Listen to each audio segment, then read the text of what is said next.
ஜெர்மனியில் வாடிக்கையாளர்கள் மனம் கவர்ந்த நியோராவின் மாபெரும் மலிவு விற்பனை. சாரிகள் அனைத்தும் 70% வரை விலை தள்ளுபடி. லெஹங்கா, சுடிதார் 40 முதல் 50% வரை விலை தள்ளுபடி மற்றும் பல புடவை திணுசுகள் 50% வரை விலை தள்ளுபடி. ஜூலை 13ஆம் தேதி நோரன்பர்க்கில் காலை 10 மணி முதல் மாலை 5 மணி வரை நியோராவின் கோடைக்கால மாபெரும் மலிவு விற்பனை. எப்பொழுதும் buy 2 get 1 free.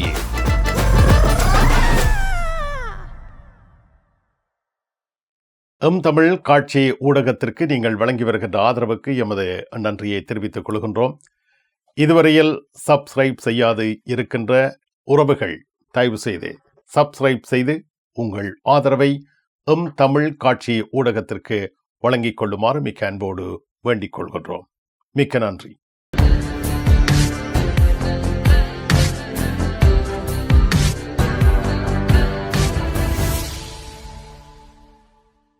ஜெர்மனி செய்திகள். ஜெர்மனி நாட்டில் இருந்து வேலும் மயிலும் ராமகிருஷ்ணன் அவர்கள். எந்தமிழ் உறவுகளே வணக்கம். பலஸ்தீனத்திற்கு ஆதரவாக ஜெர்மனி நாட்டில் பரவலாக ஆர்ப்பாட்டங்கள் நடைபெற்று வருகின்றன. ஜெர்மனியில் அண்மை காலங்களாக பலஸ்தீனத்துக்கு ஆதரவான பல்கலைக்கழக மாணவர்கள் மற்றும் பொதுமக்கள் ஆர்ப்பாட்டங்களில் ஈடுபட்டு வருவது சாதாரண விடயமாகும். அதாவது அண்மை காலங்களாக ஜெர்மனியின் தலைநகரமான பெர்லினில் இவ்வகையான பாரிய ஆர்ப்பாட்டங்கள் நடைபெற்று வருகின்றன. பல்கலைக்கழக கேட்போர் கூடங்களிலோ அன்று கற்கின்ற கூடங்களில் கூட பல்கலைக்கழக மாணவர்கள் பல்கலைக்கழகத்தினுடைய அனுமதியை பெறாமல் இவ்வகையான ஆதரவு கூட்டங்களை நடத்துவதும் அறிந்த விடயமாகும். நேற்றைய தினம் பெர்லினில் நடைபெற்ற ஆர்ப்பாட்டம் ஒன்றில் 500 பேர் கலந்து கொள்வதாக அவர்கள் முன்கூட்டியே பதிவு செய்ததாக 350 பேர் இந்த ஆர்ப்பாட்டத்தில் பங்கு பெற்றியதாக தெரிவிக்கப்படுகின்றது. இதே வேளையில் FDP கட்சியைச் சேர்ந்த முக்கிய அரசியல் பெண் பிரமுகர் ஒருவர் காசாவில் ஹமாஸ் தீவிரவாதிகளால் தடுத்து வைக்கப்பட்டிருக்கின்ற 50 இஸ்ரேலியர்களை விடுதலை செய்த பிற்பாடே மேலதிக பேச்சுவார்த்தைகளை மேற்கொள்ளலாம் என்று இவர் பதாகை ஒன்றை தன் வசம் வைத்திருந்ததாகவும் இந்த பதாகை இவர் வைத்திருந்த காரணத்தினால் இவர் மீது இந்த ஆர்ப்பாட்டத்தில் கலந்து கொண்ட மற்ற ஆர்ப்பாட்டர்கள் தாக்குதல் நடத்த முனைந்ததாக தெரிவிக்கப்படுகின்றது. இதே வேளையில் இந்த FDP கட்சியுடைய முக்கிய அரசியல் பிரமுகரை பொலிசாருடைய பாதுகாப்பின் பிரகாரம் இந்த அரசியல் பிரமுகர் இப்பிரதேசத்திலிருந்து பின்னர் வெளியேறியதாக தெரிவிக்கப்படுகின்றது. அண்மை காலங்களாக பலஸ்தீனத்துக்கு ஆதரவானவர்கள் ஜெர்மன் நாட்டில் பல வன்முறை சம்பவங்களில் ஈடுபட்டு வருகின்றார்கள் என்பது குறிப்பிடத்தக்க விடயமாகும்.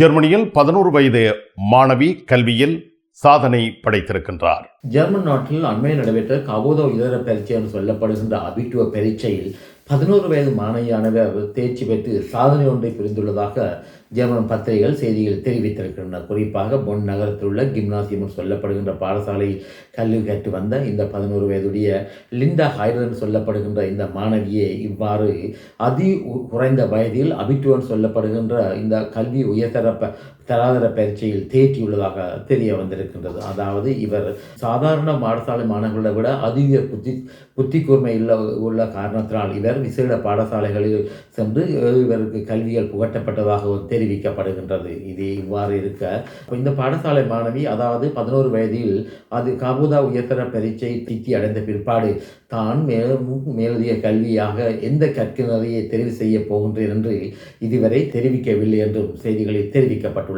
ஜெர்மனியில் உங்கள் நண்பன் கோபரா ஞானம் நாகரிக நங்கிற்கும் ஆடவருக்கும் ஏற்ற நவீன ரக புடவைகளை ஜெர்மனியில் நாள்தோறும் அறிமுகம் செய்யும் கோபரா ஞானம் ஸ்தாபனத்தில் தரமான ஆடை திணுசுகளை எப்பொழுதும் மலிவு விலைகளில் பெற்றுக் கொள்ளலாம் என்பதை மறந்து விடாதீர்கள். கோபரா ஞானம் டாட்மண்ட். ஜெர்மனி நாட்டில் சமூக உதவி பெறுவோர் விடயத்தில் ஜெர்மனிய அரசாங்கம் புதிய திட்டங்களை வகுத்து வருகின்றது. ஜெர்மனியின் புதிய அரசாங்கமானது சமூக உதவி பணத்தில் வாழுகின்றவர்கள் சமூக திணைக்களமானது இவர்களை வேலைக்கு செல்லுமாறு வேண்டும் பொழுது இவர்கள் வேலைக்கு செல்லாது விட்டால் இவர்களுக்கு முற்றுமுழுதாக சமூக உதவி பணத்தை குறைத்தல் வேண்டும் என்ற திட்டத்தை முன்வைத்திருந்தது. இதே வேளையில் தற்பொழுது ஆளும் கூட்டு கட்சிகளுக்கிடையே சில கருத்து வேறுபாடுகள் ஏற்பட்டுள்ள நிலையில் இந்த நிலைப்பாடு கைவிடப்பட்டுள்ளதாக சில செய்திகள் தெரிவிக்கப்பட்டுள்ளது. அதாவது புதிதாக கொண்டு வர உள்ள வரவு செலவு திட்டத்தின் பொழுது சமுதாய தொகை வளங்களுக்காக அரசாங்கமானது 40 பில்லியன் யூரோக்களை முதலீடு செய்ய உள்ளதாக தெரிவிக்கப்படுகின்றது. அதாவது 40 பில்லியன் யூரோக்களில் 3.5 பில்லியன் யூரோக்கள் வாடகை குடியிருப்பு மற்றும் மேலதிக கற்க நெறிகளுக்காக சமுதாய திணைக்களம் வழங்கும் என்றும் தெரிவிக்கப்பட்டிருக்கின்றது. இதே வேளையில் சில ஜெர்மன் பாட்டு பத்திரிகைகளின் செய்திகளின் பிரகாரம் டோட்மனுடைய நகர சமூக உதவி திணைக்களமானது சமூக உதவி பணத்தில் வாழ்கின்றவர்களுக்கு அவர்கள் நிச்சயமாக ஒரு வாகனத்தின் மூலம்தான் ஒரு புதிய வேலைக்கு செல்ல முடியும் என்று நிரூபிக்கும் பட்சத்தில் சில நிபந்தனைகளின் அடிப்படையில் 5000 யூரோக்களை வாகனம் வாங்குவதற்கு வழங்க உள்ளதாக தெரிவிக்கப்பட்டிருக்கின்றது. அதாவது ஜெர்மன் நாட்டுடைய சில பத்திரிகைகளில் இந்த செய்திகள் வழங்கப்பட்டிருக்கின்றது. இதேபோல் சில நிபந்தனைகளின் அடிப்படையில், அதாவது இவர்கள் ஒரு வாகன சாரதி அனுமதி பத்திரம் இருந்தால் மட்டும்தான் இவர்கள் வேலை ஒன்றுக்கு செல்ல முடியும் என்ற நிலைப்பாடு இருந்தால் இந்த சமூக திணைக்களமானது 3000 யூரோக்கள் வரை இவ்வாறு ஒரு வாகன சாரதி அனுமதி பத்திரத்தை பெற்றுக்கொள்வதற்கு உதவி செய்ய உள்ளதாக தெரிவிக்கப்பட்டிருக்கின்றது. இது எவ்வகையில் சாத்தியம் என்பது கேள்விக்குறியாகும். இதே வேளையில் இந்த செய்தியை வெளியிட்டுள்ள பத்திரிகையில் இது சம்பந்தமான விளக்கங்கள் தெரிவிக்கப்பட்டிருக்கின்றன. குறிப்பாக வாகனத்தை வேண்டுவதற்கு 5000 யூரோக்களும், இதே வேளையில் ரோலண்ட் சொல்லப்படுகின்ற வாகனத்தை வேண்டுவதற்கு 3000 யூரோக்களையும் வழங்குவதற்கு நகர நிர்வாகம் தயாராக உள்ளதாகவும் இந்த பத்திரிகை செய்தியில் சுட்டிக்காட்டப்பட்டிருக்கின்றது. ஜெர்மனி நாட்டில் அகதிகளாக இருப்பவர்களை கூட பெருமளவில் நாட்டை விட்டு வெளியேற்ற ஜெர்மனி அரசாங்கம் திட்டம் தீட்டுகின்றது. ஜெர்மனியின் புதிய உள்ளூராட்சி அமைச்சரானவர் தற்பொழுது ஆப்கானிஸ்தானிலிருந்து ஜெர்மன் நாட்டுக்கு வந்து அகதி விண்ணப்பம் கோரி அகதி விண்ணப்பம் நிராகரிக்கப்பட்ட அகதிகளை கூட ஆப்கானிஸ்தான் நாட்டுக்கு திருப்பி அனுப்புவதற்காக ஆப்கானிஸ்தானில் தற்பொழுது ஆட்சி செல்கின்ற தலிபான் நிர்வாகத்துடன் பேச்சுவார்த்தை ஒன்று நடத்த உள்ளதாக தெரிவித்திருக்கின்றார். அதாவது ஆப்கானிஸ்தான் நாட்டிலிருந்து 11,000க்கும் மேற்பட்ட ஆப்கானிஸ்தான் நாட்டு அகதிகள் நிராகரிக்கப்பட்ட நிலையில் ஜெர்மன் நாட்டில் உள்ளதாகவும் இதன் காரணத்தினால் இவ்வகையான நிலைப்பாடை ஒன்றை ஜெர்மன் அரசாங்கம் எடுக்க உள்ளதாக சில செய்திகள் தெரிவிக்கின்றன. ஏற்கனவே ஜெர்மன் அரசாங்கமானது 28 குற்றவியல் சம்பவங்களில் ஈடுபட்டதாக கருதப்படுகின்ற ஆப்கானிஸ்தான் நாட்டவர்களை ஆப்கானிஸ்தான் நாட்டுக்கு கட்டாருடைய உதவியுடன் திருப்பி அனுப்பி வைத்திருந்தது. இதுபோன்று தற்பொழுது சிறிய நாட்டிலிருந்து ஜெர்மன் நாட்டுக்கு வந்து அகதி விண்ணப்பம் கோரி குற்றவியல் சம்பவங்களில் ஈடுபட்டாக கருதப்படுகின்ற சிறியர்களை கூட சிறிய நாட்டுக்கு அனுப்புவதற்கு ஜெர்மன் அரசாங்கம் திட்டமிட்டு வருவதாக தெரிவிக்கப்பட்டிருக்கின்றது. ஆஸ்திரியா நாடானது ஏற்கனவே இவ்வாறு ஆஸ்திரியாவிலிருந்து நிராகரிக்கப்பட்ட அகதிகளை சிறிய நாட்டுக்கு திருப்பி அனுப்பும் படலத்தை ஆரம்பித்துள்ளதாகவும் தெரிவிக்கப்படுகின்றது. இது இவ்வாறு இருக்க ஈராக் நாட்டிலிருந்து விமானம் மூலம் பிராங்க்ஃபர்ட் விமானத்தில் அகதி அந்தஸ்து கோரிய ஒரு நபரை ஈராக்குக்கு திருப்பி அனுப்ப உள்ள நிலை இருந்த பொழுது இந்த ஈராக் நாட்டு அகதியானவர் விமான நிலையத்தை விட்டு தப்பியோடியதாக தெரிவிக்கப்படுகின்றது. இந்த சம்பவமானது 15/6/2025 அன்று நடைபெற்றதாகவும் இந்த நபரை தேடி விமான நிலைய நிர்வாகம் கைது செய்வதற்கு முயற்சித்த பொழுதும் இது பலனளிக்கவில்லை என்றும் தெரிய வந்திருக்கின்றது. டோட்முண்டில் ராஜமுத்திரை SK சில்க்ஸ் பாரடைஸ் உங்களுக்கு பிடித்தமான ஆடைகள் அனைத்தும் மாபெரும் மலிவு விற்பனை. ஒவ்வொரு சனிக்கிழமையும் அதிவிசேட மலிவு விற்பனை.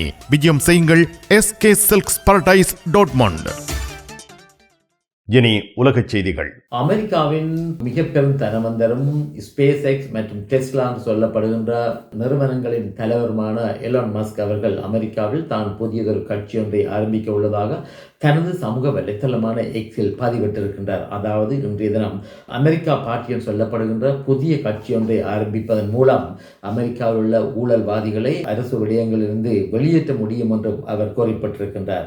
அதாவது இவரது சொந்த சமூக வலைத்தளத்தில் இவர் இவ்வையாக அமெரிக்க அதிபராக இருக்கின்ற டொனால்ட் ட்ரம்புக்கு எதிராக பல பிரச்சாரங்களை மேற்கொண்டு வருகின்றார். கடந்த தேர்தல் காலங்களில் அமெரிக்காவிலும் தற்போதையவர் டொனால்ட் ட்ரம்புடன் சேர்ந்து இயங்கியவரும் குடியரசுக் கட்சிக்கு தேர்தல் பிரச்சாரத்துக்காக 200 மில்லியன் யூரோக்களை முதலீடு செய்ததுமான எலான் மஸ்க் அவர்கள் அண்மை காலங்களாக அமெரிக்க அதிபர் டொனால்ட் ட்ரம்புடன் கருத்து வேறுபாடில் இருந்து வருகின்றார். இந்த கருத்து வேறுபாடு வருவதற்கு முக்கிய காரணங்களாக அமெரிக்க அதிபர் டொனால்ட் ட்ரம்ப் அவர்களால் அமெரிக்க செனட்டில் தாக்கல் செய்யப்பட்டிருக்கின்ற வரவு செலவு திட்டம் முக்கிய விடயமாக இருக்கின்றது. இவர் அமெரிக்க அதிபர் டொனால்ட் ட்ரம்புடன் சேர்ந்து இயங்கும் பொழுது அமெரிக்காவினுடைய வரவு செலவு திட்டத்தில் பாரிய குறைப்புகளை மேற்கொள்ள வேண்டும் என்பது இவரது திட்டமாக இருந்தது. குறிப்பாக பல்கலைக்கழகங்களுக்கு வழங்குகின்ற மானியங்களை கூட பாரிய நிதி குறைப்புகளை மேற்கொள்ள வேண்டும் என்று இவர் குறிப்பிட்டார் என்பது குறிப்பிடத்தக்கதாகும். மிக்க நன்றி வேலும் மயிலும் ராமகிருஷ்ணன் அவர்களே.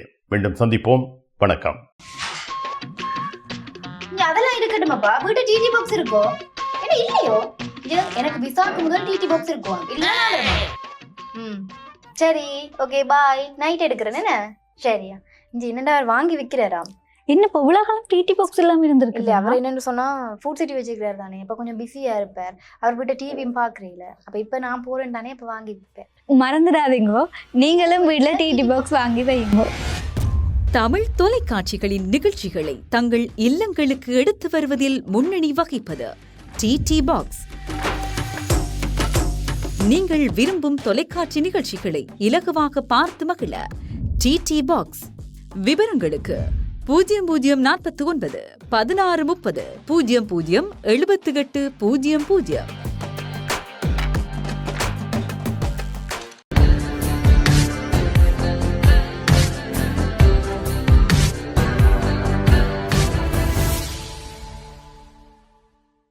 ஜெர்மனியில் வாடிக்கையாளர்கள் மனம் கவர்ந்த நியூராவின் மாபெரும் மலிவு விற்பனை.